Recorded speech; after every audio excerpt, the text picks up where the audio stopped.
Добрый день, уважаемые гости сегодняшнего круглого стола. Как мне сказали, что можно говорить на русском, микрофон. можно говорить на русском.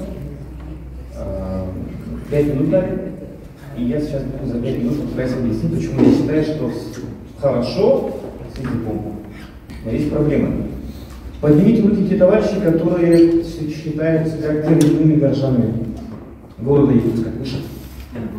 Ваши родители здесь родились? У кого родились родители здесь? Поднимите руки. Выше.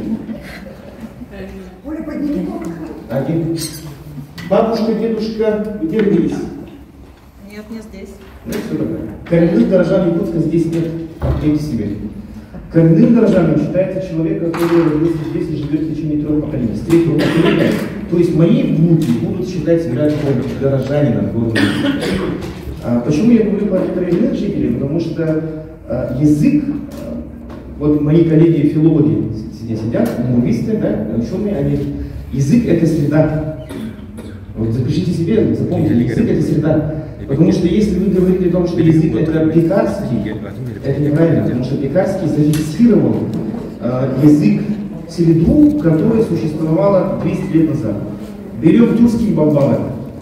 Все же мы считаем себя потомками великих тюрков, ханов, так далее, да?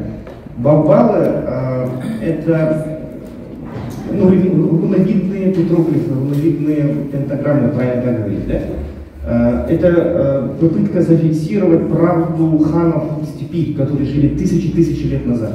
Мы сейчас с вами говорим не на таком языке, котором говорили наши предки тюркоязычные на 1000 лет назад. На каком языке мы сейчас говорим? Мы вот говорили русскоязычные саха, билингвальные саха. Как историк я изучаю историю повседневности, я изучаю среду, какой живет человек. И моя задача, я вот очень интересна странная история, почему? Потому что обычные историки, они занимаются тем, что копаются в архивах, изучают прошлое. Я не такой, я изучаю современность и пытаюсь понять, что с нами будет. И почему я говорю, что с нами все будет хорошо, но есть некоторые проблемы.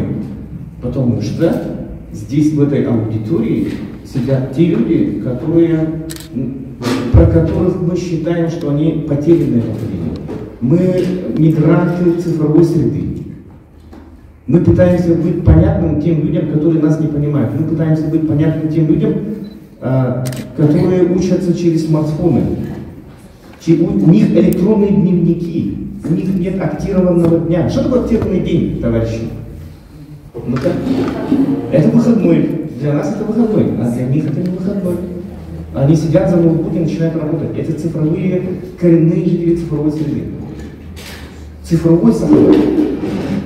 Вот мы пытаемся быть... А мы учились на книгах. У нас был даже экзамен на скорость чтения. По буквам. И считали мы буквы. Сколько букв ты прочитал за примеры. Сейчас мы пытаемся это сделать, но это не так, потому что сейчас люди принимают информацию не по буквам, они перенимают информацию через мемы, через видеоинформацию. Это надо понимать. Все те люди, которые здесь сидят, это те люди, которых можно назвать мигранты из Аласной деревни. Даже не Аласной. Мы не Аласный Сахар. Кто такой Аласный Сахар? Аласный Сахар — это человек, который живет в Аласах, его культура существует между Сайлыком и Кыстыком. Кыстык, Сайлык, Кырдыга Сахара, это не культура. Да? Этот человек сядет около камелька и будет понимать, о чем говорит Олохухут. А мы сидим с говорим пекарским и пытаемся понять, что тут происходит. Да? Вот это надо понимать. Аласный Сахар в эпоху Советского Союза переходит, куда переезжает? Куда переезжает? В деревню. Деревню. Да. Деревняхата. Да? Деревенский Сахар.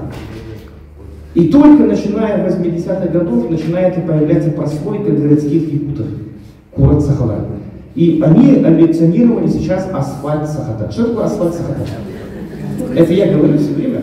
Потому что асфальт Сахата, он едет в деревню, и он не может там жить 3 дня максимум. Туалет на улице, комары, жара, кровать плохая, кофе нет, пластмассовых стаканчиков. Дача, это дача, отдельная дача. Дача съездил, пострадал вечером и поехал домой утром в квартиру. Это понятно. Заканчивая, 5 минут же, да? Заканчивая, задам проблему. Почему тогда мы говорим о том, что язык наш исчезает, потому что мы исчезаем сами. Наши дети не так говорят, как мы с вами говорим. Это раз.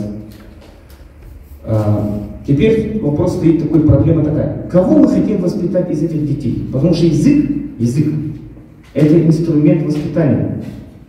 Это надо запомнить. Язык это инструмент воспитания. Вы хотите воспитать Тырсахата, который умеет жить в тайге. Никто, вот сейчас ко мне пришли историки, это я говорю в камеру, в Ютубе, да, будет видеть.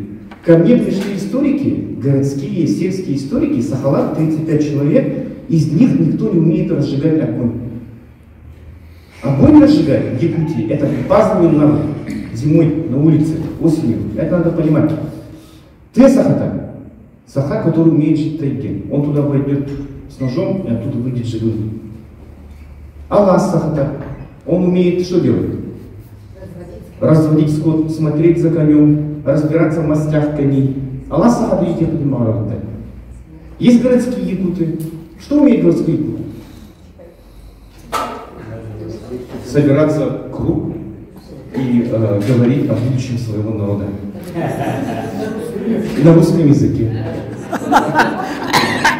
Есть Хая Сахата, Хая Сахаларабалда, Табалах Сахаларабалда, Кюэль Хахата, Юрис Сахата. Вот кого мы хотим воспитать? А наши дети цифровой Эйки Сахалара. Как вот, на якутском как вот это озвучить? Это же не асфальтовый Сахата, а цифра Сахала. Куяр Ситимин Сахата. Куяр Ситимин Сахата. Да? Куяр Ситимин Сахата. И вот Куяр Ситимин Сахалары, беги Аллах Сахалары. Открываем, мы смотрим на нашего ребенка-подростка и начинаем его ругать. Он ходит в телефоне, зарабатывает бешеные деньги в криптовалюте.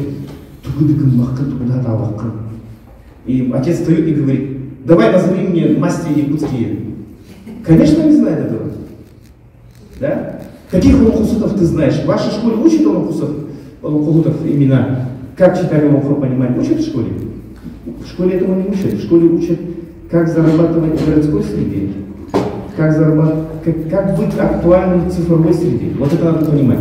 И фундаментальный вопрос, это должен быть такой момент. Язык как инструмент воспитания, язык это среда, и вот Аллах Сахалара, Курат Сахалара, Асфальт Сахалара, Тыр Сахалара, Рюс Сахалара, Хая Сахалара и так далее, и так далее. Все, спасибо.